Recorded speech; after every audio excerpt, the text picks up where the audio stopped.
Welcome to Imagine Otherwise, the podcast about the people and projects bridging art, activism, and academia to build better worlds. Episodes offer in-depth interviews with creators who use culture for social justice and explore the nitty-gritty work of imagining otherwise. I'm your host, Kathy Hanneback. How can putting marginalized people at the very center of design and technology change the world for the better? This is the question that has motivated my guest, Sasha Costanza-Chock's work for the past 2.5 decades. Sasha is a scholar, activist, designer, and media maker, as well as an associate professor of civic media at MIT. They're a faculty associate at the Berkman Klein Center for Internet and Society at Harvard University, faculty affiliate with the MIT Open Documentary Lab, and creator of the MIT Co-Design Studio. Their work focuses on social movements, transformative media organizing, and design justice. Sasha's first book, Out of the Shadows into the Streets, Transmedia Organizing and the Immigrant Rights Movement, was published by MIT Press in 2014. Their brand new book, which we talk quite a lot about in the interview, is called Design Justice, Community-Led Practices to Build the Worlds We Need, and that was recently published by MIT Press as well. Sasha is a board member of the Allied Media Project and a steering committee member of the Design Justice Network. In our interview, Sasha and I discussed the world-changing effect of putting marginalized people at the very center of design and technology practices, how the design justice movement reveals the way that social movements have been erased from mainstream storytelling about innovations like Twitter, how researchers, media makers, and community activists can develop mutually beneficial project frameworks, and why challenging universalism and valuing things that don't scale are key to how Sasha imagines otherwise. Thanks so much for being with us today, Sasha. Thank you, Kathy. I'm excited. So you're the author of a really exciting new book called Design Justice, Community-Led Practices to Build the Worlds That We Need. And that offers a very different vision for design than the one we're perhaps more used to getting from big design firms or even tech companies like Apple. How do you define design justice in your work, and what impact can it have on our political and social worlds? Yeah, great question. So design justice is a term, it's not a term that I came up with. It's a term that comes out of a growing community of practice. It emerged from the Allied Media Conference over the last several years. And it's a growing community of practice that aims to ensure a more equitable distribution of design's benefits and burdens, more meaningful participation in design decisions, and recognition of community-based, indigenous, and diasporic design traditions, knowledge, and practices. And there's a set of principles that the Design Justice Network created that you can read at designjustice.org. And people are kind of signing on to those principles and figuring out how to use them in their own work as designers. In the new book, I also talk about how design justice can provide a framework for analysis about how design practices distribute benefits and burdens between various groups of people. And in particular, in the book, I talk about how we need to get explicit about how design can reproduce or challenge what Black feminist scholar Patricia Hill Collins calls the matrix of domination, or white supremacy, heteropatriarchy, capitalism, ableism, settler colonialism, and other forms of structural inequality as they intersect. One of the things that I really love about this book is the incredibly wide range of examples or uses of design justice that you've traced across different historical periods and in different geographic and political locations. I'd love to hear more about those examples. And so particularly, what are ones that maybe you came across while doing this research that really surprised you or maybe forced you to rethink design justice or what design can mean in a really different way?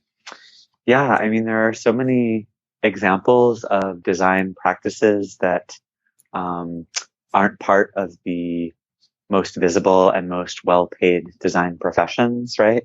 I think most recently I've been excited by this example where there's a community of maker nurses, people who are working, as nurses, as nurse practitioners in different kinds of spaces, and who often actually innovate medical technologies and care practices but don't get recognized for it and aren't as visible in the conversation about where medical innovation comes from, in part because nursing is a very gendered, historically, profession, and it's also raced. And just recently, there is a nurse who also has a doctorate, whose name is Rachel Walker, who has taken up the design justice principles. And I've never met Rachel except for on Twitter. But just the other day, she was tweeting about a poster presentation about using the design justice principles to critically analyze hackathons that are happening inside hospitals. So apparently there are a lot of hospitals that are trying to think about how to do innovation, how to innovate processes and devices in ways that will make care better and also more efficient, I guess. And so Rachel was tweeting about a poster session at a recent conference that sort of lays out how to carefully and critically think about what's happening at these hackathons and whose voices are getting centered, and how they're not necessarily centering patients and primary caregivers and nurses, and thinking about how to do that type of innovation event in a way that's better. That's really fascinating. When you're describing this, my question was like, who are participating in the hackathons, right? So like, is it staff at the hospitals? Is it patients? But you're saying no, right? So is it outside people who come visit the hospital to do this work? I mean, I don't know that much about this particular example. It's just I've been in a little bit of conversation with Rachel about it on Twitter, and saw that literally just the other day, this image of this poster session came across my feed. And so it's just an example of the way that the concept of design justice and the design justice principles are traveling way beyond spaces that I think those of us in the design justice network imagined that they would. So most of the people who form the design justice network come from graphic design or human computer interaction. There's a couple of people who come from architecture and urban planning, and a couple of people who come from industrial design of objects. But I guess, we didn't realize that these principles would resonate so much with this whole other community of innovators in nursing and in medical innovation. And of course, it makes sense that they do, but it's an example of how I think the concept is resonating with people in unexpected to us spaces. Definitely. That's really fascinating. One of the other things that you do in this book, and I think that you're certainly pointing to, is at the center of the very concept of design justice and the design justice principles, is putting social movements at the center of what design is, what design can be, and what design's role is in our political and social worlds. And I know a lot of your projects, both in your recent projects as well as going back over the course of your career, has focused on movements such as the immigrants' rights movement, global justice movements, feminist anti-domestic violence movements, queer and trans justice movements, just to name a few. And I'm curious, what do you find so powerful about how these collective freedom projects harness the power of design and media in different ways? I mean, social movements that are trying to do transformational work and shift longstanding structural power inequalities, one of the things that tends to happen is that movements and movement voices are often excluded from mainstream media discourse for a long time. Voices are silenced. People are marginalized. The frames that we want to use to talk about our lives and our communities and the types of change we need to see in the world, if we do get coverage, the framing that we use isn't centered. And so in part for that reason, because those who hold power often try and silence or ignore or marginalize or reframe social movement voices, social movements often are spaces of innovation in terms of how do you create and circulate and share ideas and stories and voices and messages. That's been true, I think certainly since the beginning of modern social movements, and probably before that. And I write about this in other places. So I think I'm really interested in the way that social movements, in part out of necessity, often have to find ways to create new ways of telling and circulating stories.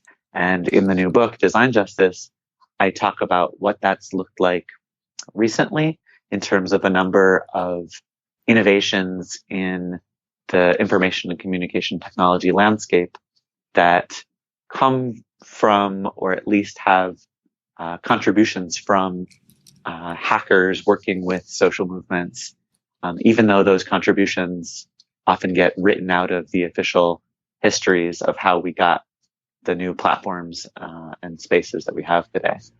So, for example, in the book, there's a whole section where I talk about Twitter and the way that the demo design, or one of the demo design projects that later inspired the team at Audio, which was a podcasting company that went under, but then as it was dying, birthed Twitter. Well, one of the inspirations for that project was a project called TextMob, TXTMOB, by Tad Hirsch, that was a group SMS service for helping activists who were doing direct action coordinate and keep one step ahead of police actions. And so this project, TextMob, that was deployed at several protests in the early 2000s, went on to become a direct inspiration for some of the team at Audio that would go on to develop Twitter. And I talk about that story more in the book. And it's been written about by others as well in other places. But basically, that's part of the legacy that got us to the current social media landscape that we have today. And so it's no surprise that Twitter has then been used by activists to help do things like coordinate actions and stay out of the way of police, because some of those affordances came directly from an earlier demo design that was explicitly activist in intention. But that type of story gets written out of the history as corporations create their own versions of their birth, and they create stories that tend to center individual cis white male geniuses who had flashes of inspiration, and through, I guess, grit and their own bootstraps pulled themselves up into a space of being globally dominant platforms. Those stories often, are rewritings of history, and there are other histories that are centered in activist and social movement practices, and I try and lift those up in the book. For folks who want to get more connected into the design justice movements and communities, where can they go? That is a great question. So there's a lot going on with the Design Justice Network. You can learn more about what's happening at designjustice.org.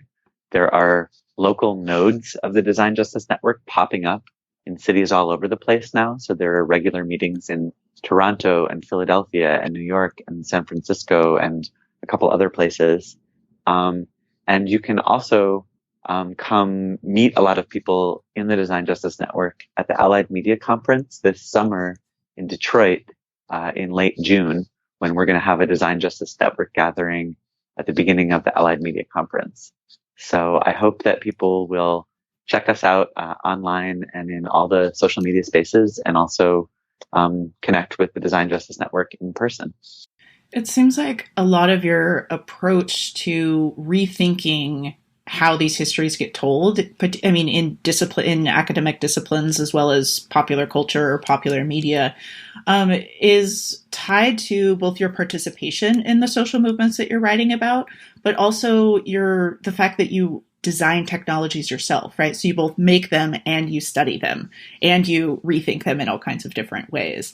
And I find that a lot of the really rich research out there straddles those kind of boundaries, right? And academia often doesn't really know what to do with that because it's not really designed to handle it very well, right? We're supposed to be detached researchers over here with no connection whatsoever to the thing that we're studying. But in many ways, your scholarship and the scholarship of many others like you really demonstrates that you just make better scholarship if you're writing about the stuff that you're embedded in, that you're part of, and that sometimes you make, right? And I'd love to talk a little bit more about how your design production and your participation in the social movements that you write about has shaped your approach to studying those things, or maybe vice versa. Yeah, definitely. I mean, none of the work that I do, none of the scholarship that I do would be possible or exist if it wasn't for the communities that I participate in and the community-based organizations that I partner with and work with, or the social movements that I feel a part of. So that's definitely true. I mean, I would put a parenthesis here, which is that I think there's a lot of different valid modes of scholarly inquiry. And so I wouldn't necessarily say, that community engaged scholarship is the only type of knowledge production that's valid or anything like that. But I definitely think that it is one important and key, mode of developing and sharing new knowledge. And it's one that's not valorized and is pushed to the margins, throughout the academy. And that's really a problem. And that's something that we have to fight to shift, I think. You make a really powerful case across all of your projects for truly collaborative and participatory media and design technologies, those that are made by, for, and with the specific individuals and communities who are going to be most affected by them, rather than detached outsiders, as brilliant as they might be. And I find that often that idea is championed in academic communities, but the very infrastructure of academia, everything from, tenure requirements to course listing metadata to publishing norms, I mean, the list goes on. Those things often prevent scholars from doing that kind of work. And how have you navigated the academic spaces and communities that you're a part of while also foregrounding the importance of this kind of community-based or collaborative work? Wow, how much time do you have? That's a huge question. I think you're absolutely right. There are so many structural forces that militate against people doing effective and accountable community-based or community-engaged scholarship. I think it's hard. I think that, I don't know, there are some very, I think, straightforward strategies that I try to use, that I also try and teach, my students to use in some of the courses that I've developed around doing community-led design work. For example, when you're writing grants or trying to get funding for projects, ideally you're writing that grant together with a community partner, and the grant is including, line items that are going to resource community partners to be able to fully participate in the design project or in the research project, that are going to let them allocate staff time to really be part of it and be on top of it and lead it.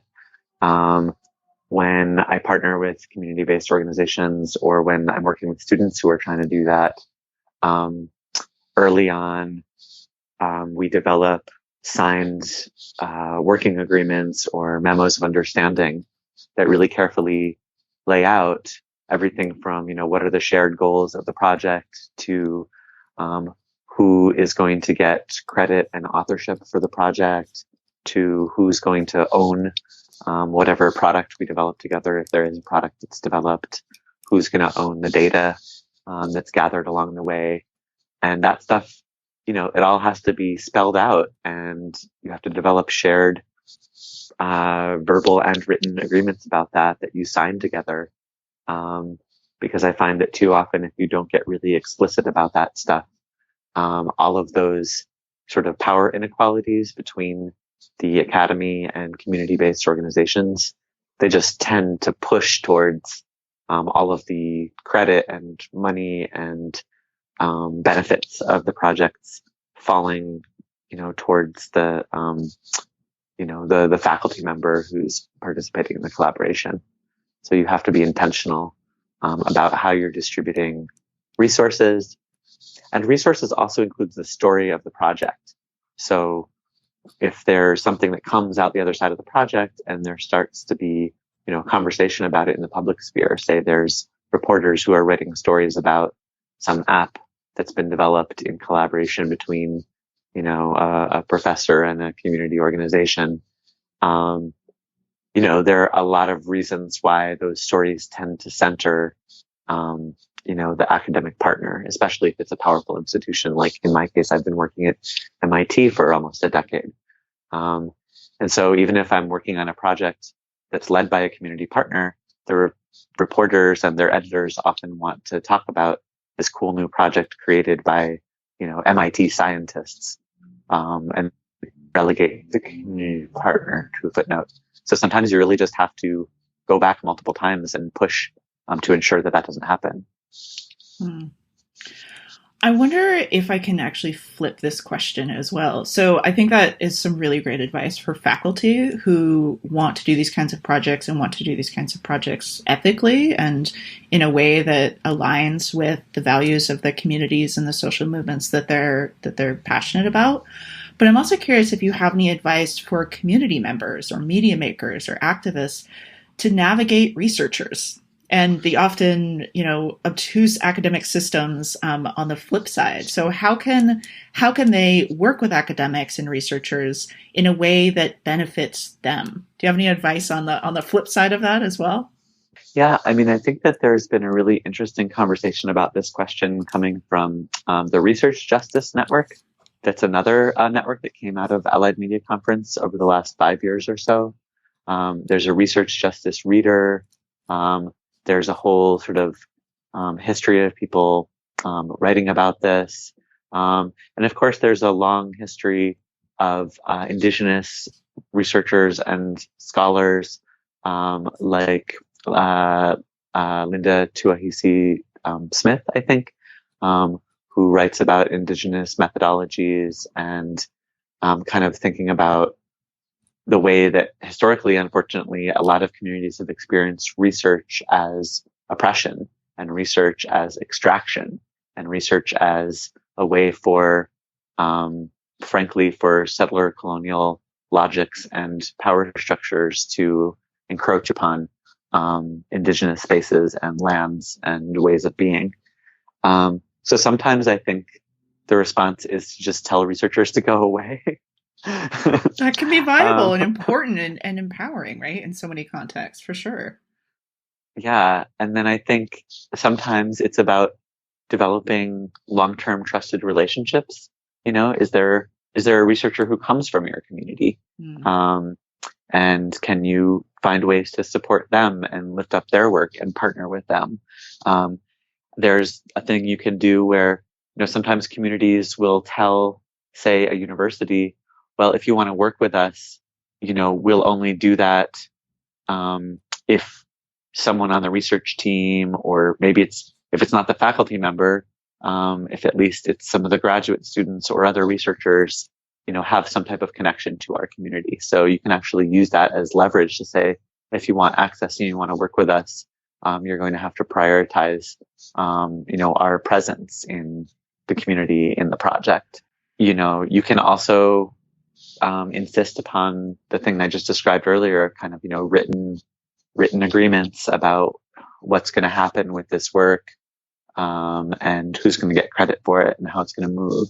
You can insist on line items in budgets to support a community-based research coordinator, who's someone that you get to kind of, hire and say, this is the key contact person for the researchers and the research team who wants to work with us. So I think there are a bunch of things that you can do to ensure a healthy research collaboration. But ultimately, it's also about sort of deep relationships that happen over a long period of time and trust building. Absolutely. And those, as you point out, take a long time to build. And that's good. We want them to, right? Like that's kind of the point, for sure. Mm-hmm. And a lot of times, the cycle of academic knowledge production doesn't want to respond to the cycles of community trust building. Definitely. It's just like, oh, I need to get in and get out, get my data and publish my thing. But a lot of times that's just not going to be healthy. And so part of it is just saying, well, we're not willing to work with people unless they're willing to make like a deeper and longer term commitment. And of course, this is nice to say in the ideal sense. Like sometimes it's really important that something get out quickly. I don't know, maybe there's an environmental harm happening in your community and it's something that you just really need people to take action on as quickly as possible. And so there are researchers and reporters who want to come do the story. And so in the real world, you have to sort of navigate and negotiate all these different kind competing interests and tensions and so on. So I don't think there's one answer. It's really complex. Yeah. But the things that I just shared are some things that sometimes can be useful.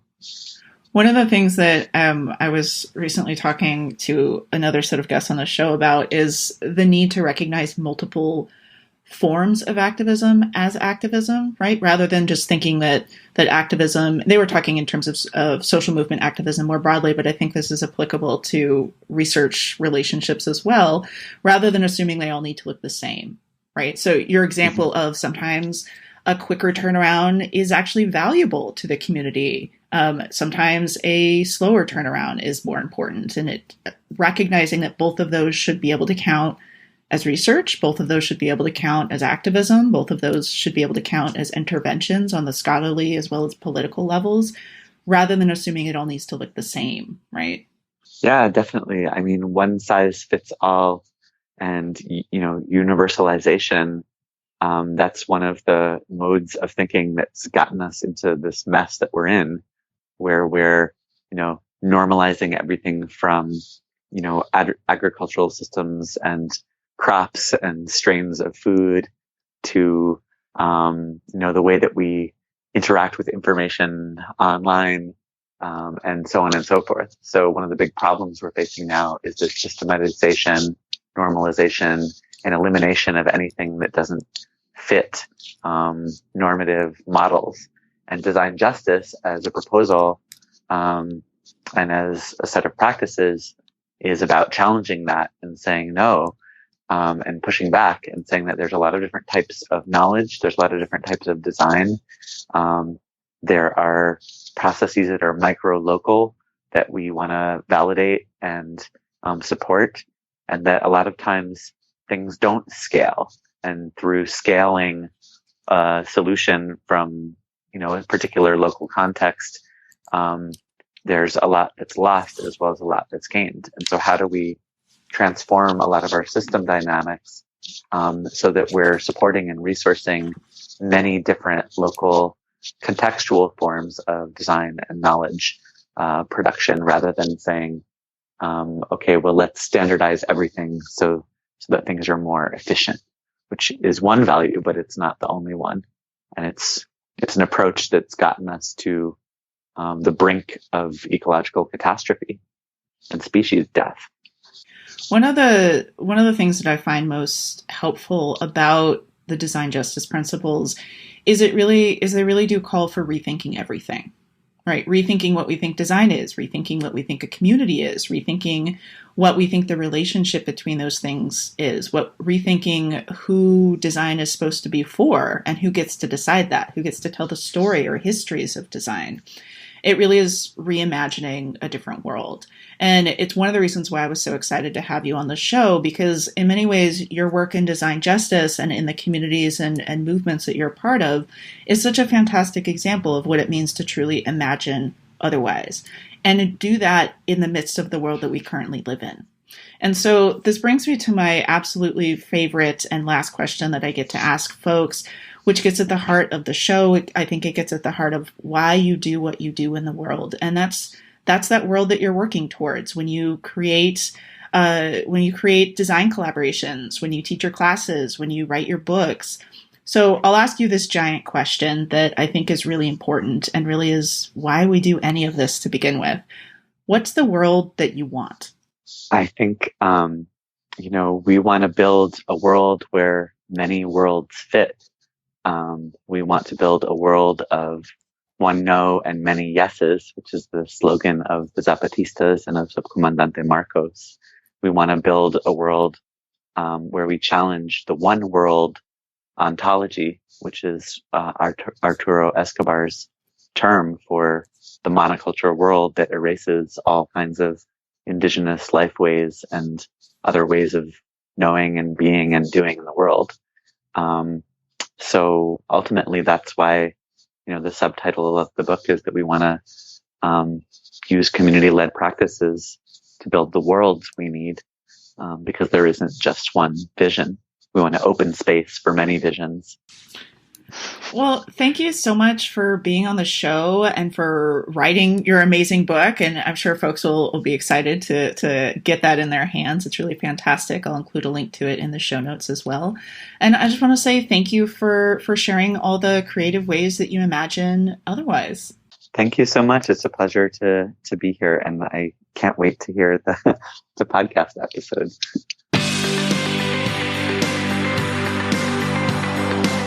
Thanks for listening to another episode of Imagine Otherwise. Imagine Otherwise is produced by Ideas on Fire, and this episode was created by Christopher Prasad and myself, Kathy Hanneback. You can check out the show notes for this episode on our website at ideasonfire.net, where you can also read about our fabulous guests, as well as find links to the people and projects we discussed on the show.